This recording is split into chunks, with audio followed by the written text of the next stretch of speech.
Welcome back to our channel. ಇವತ್ತಿನ recipe ಬಂದ್ಬಿಟ್ಟು ನಾನು ಬೀಟ್ರೋಟ್ ಪಲ್ಯ ಮಾಡಿದ್ದೀನಿ. ತುಂಬಾ ಚೆನ್ನಾಗಿ ಬಂದಿದೆ. ಇವತ್ತಿನ ರೆಸಿಪಿಲಿ ಇದನ್ನ ಯಾವ ತರ ಮಾಡೋದು ಅಂತ ತೋರಿಸ್ಕೊಡ್ತೀನಿ. ಬನ್ನಿ ಯಾವ ತರ ಮಾಡೋದು ಅಂತ ನೋಡ್ಕೊಂಡು ಬರೋಣ. ನೋಡಿ, ಈ ತರ ಎಲ್ಲ ಬೀಟ್ರೋಟ್ ನ ಸಿಪ್ಪೆ ತೆಗೆದು ನೀಟ್ ಮಾಡಿ ಇಟ್ಕೊಂಡಿದ್ದೀನಿ. ಇದನ್ನ ಈ ತರದ್ರಲ್ಲಿ ಅತಿ ಸಣ್ಣದಲ್ಲಿ ತುರ್ಕೋಬೇಡಿ, ಮೀಡಿಯಂ ಸ್ವಲ್ಪ ದೊಡ್ಡ ದಪ್ಪ ಲೇಯರೇ ಬರಲಿ. ಸೊ ಇಷ್ಟು ಇದರಲ್ಲಿ ತುರ್ಕೊಳ್ಳಿ. ಈ ತರ ನೀಟಾಗಿ ತುರ್ದಿಟ್ಕೊಳ್ಳಿ ಎಲ್ಲಾನು. ನೋಡಿ ಈ ತರ ಎಲ್ಲ ಒಂದೇ ಇದಕ್ಕೆ ತುರ್ದಿಟ್ಕೊಳ್ಳೋಣ. ಇಷ್ಟು ದಪ್ಪ ಬರುತ್ತೆ, ಇಷ್ಟು ಬರಲಿ. ತೀರಾ ಸಣ್ಣ ಆದ್ರೆ ಚೆನ್ನಾಗಾಗಲ್ಲ.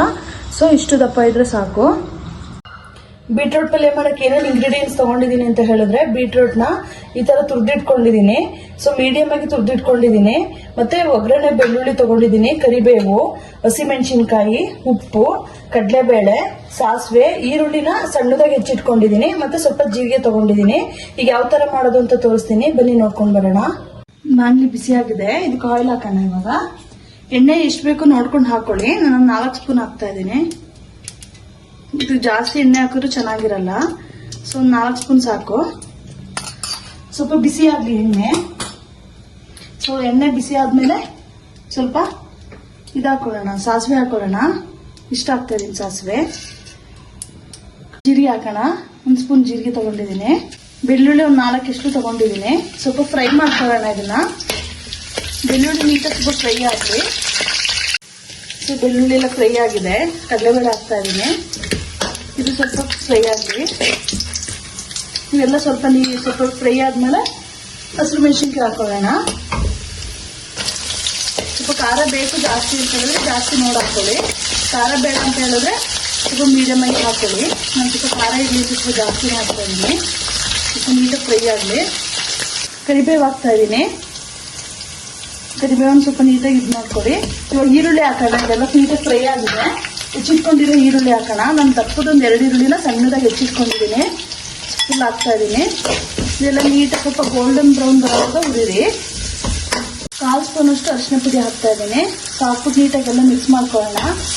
ಈ ಥರ ಎಲ್ಲ ನೀಟಾಗಿ ಮಿಕ್ಸ್ ಮಾಡ್ಕೊಳ್ಳಿ. ಇನ್ನೊಂದು ಸ್ವಲ್ಪ ಫ್ರೈ ಆಗಿದೆ. ಸ್ವಲ್ಪ ಗೋಲ್ಡನ್ ಬ್ರೌನ್ ಬರೋವಾಗ ಹುರ್ಕೊಳ್ಳಿ ನೀಟಾಗಿ. ಈರುಳ್ಳಿ ಎಲ್ಲ ನೀಟಾಗಿ ಬೆಂದಿದೆ. ಇದಕ್ಕೆ ನಾನು ತುರಿದಿಟ್ಕೊಂಡಿದ್ನಲ್ಲ ಬೀಟ್ರೋಟು ಹಾಕೋಣ. ನಿಮಗೆ ಎಷ್ಟು ಬೇಕು ನೋಡಿ ಅಷ್ಟು ಹಾಕೊಳ್ಳಿ. ಇದು ಜಾಸ್ತಿ ಇದು ತೊಗೊಂಡ್ರೆ ಬೀಟ್ರೋಟ್ ತೊಗೊಂಡ್ರೆ ಸ್ವಲ್ಪ ಈರುಳ್ಳಿ ಎಲ್ಲ ಸ್ವಲ್ಪ ಜಾಸ್ತಿ ಹಾಕೊಳ್ಳಿ. ಸೊ ನಾನು ಎಷ್ಟು ಬೇಕು ಅಷ್ಟು ನೋಡಿ ಹಾಕೋತಾ ಇದ್ದೀನಿ. ಇವಾಗ ಮಿಕ್ಸ್ ಮಾಡೋಣ. ಈ ಥರ ಮಧ್ಯೆ ನೀಟಾಗಿ ಮಿಕ್ಸ್ ಮಾಡ್ಕೋತಾ ಇರಿ. ಕಮ್ಮಿ ಸ್ಟಿಮ್ಮಲ್ಲೇ ಬೇಯಬೇಕು.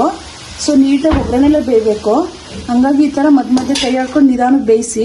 ಕೆಲವರಿಗೆ ಬೀಟ್ರೋಟ್ ಇಷ್ಟ ಆಗಲ್ಲ, ಅಂಥವ್ರಿಗೆ ಈ ಥರ ಮಾಡ್ಕೊಡಿ, ತುಂಬ ಚೆನ್ನಾಗಿರುತ್ತೆ. ಇದನ್ನ ದೋಸೆ ಜೊತೆ ತಿನ್ಬೋದು, ಚಪಾತಿ ಜೊತೆ ತಿನ್ಬೋದು, ರೊಟ್ಟಿ ಜೊತೆಗೂ ತಿನ್ಬೋದು, ಚೆನ್ನಾಗಿರುತ್ತೆ. ಸೊ ಈ ಥರ ಮಧ್ಯೆ ಕೈ ಆಡ್ಕೊಳ್ಳಿ. ರೆಡಿ ಆಗಿದೆ. ಇದನ್ನು ಬೌಲ್ಗೆ ಹಾಕೋಣ. ಇವಾಗ ಬೆಂದಿದೆ ನೋಡಿ ನೀಟಾಗಿ. ಸ್ವಲ್ಪ ನೀಟಾಗಿ ಬೆಂದರೆ ಕಲರ್ ಚೇಂಜ್ ಆಗುತ್ತೆ. ಸೊ ಬಿಸಿ ಬಿಸಿ ಬೀಟ್ರೋಟ್ ಪಲ್ಯ, ಉಡ್ಪಲ್ಯ ರೆಡಿ ಆಗಿದೆ. ಇವತ್ತಿನ ವಿಡಿಯೋದಲ್ಲಿ ನಾನು ಇದು ಯಾವ ಥರ ಮಾಡೋದಂತ ತೋರಿಸ್ಕೊಟ್ಟಿದ್ದೀನಿ. ನಿಮಗೆಲ್ಲ ಇಷ್ಟ ಆಗಿದೆ ಅಂತ ಅನ್ಕೊಂಡಿದ್ದೀನಿ. ದಯವಿಟ್ಟು ಹೊಸದಾಗಿ ಯಾರೋ ನನ್ನ ಚಾನಲ್ ನೋಡ್ತಾ ಇದ್ದೀರಾ, ಸಬ್ಸ್ಕ್ರೈಬ್ ಮಾಡಿ, ಶೇರ್ ಮಾಡಿ, ಹಾಗೆ ಒಂದು ಲೈಕ್ ಕೊಡಿ.